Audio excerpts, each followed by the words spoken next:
watumishi wa Mungu, kutokana na wimbi hili la utekaji ambalo tayari ajenda kuzimu ni kuteka watumishi wa Mungu, mimi nimepata ufunuo, nataka nikufunulie na wewe. Uko tayari?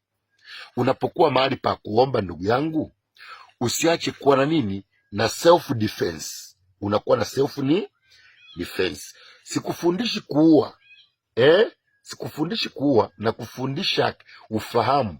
Biblia inasema tumieni akili kama ipasavyo, akili. Kwa hiyo maombi, unaomba maombi mkono wa kulia, kushoto unakuwa na silaha ya self defense in case.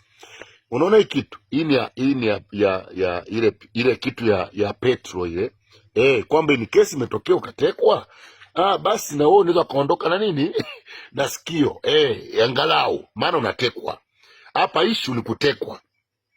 Kwa hiyo nakupa ufunuo. Kama unakufaa ufunuo, chukua. Kama ukufai, basi mimi self defense niko nayo. Kwa naomba maombi, uko na self defense ipo in case, basi naweza nikafanya nini, sikio. Asante.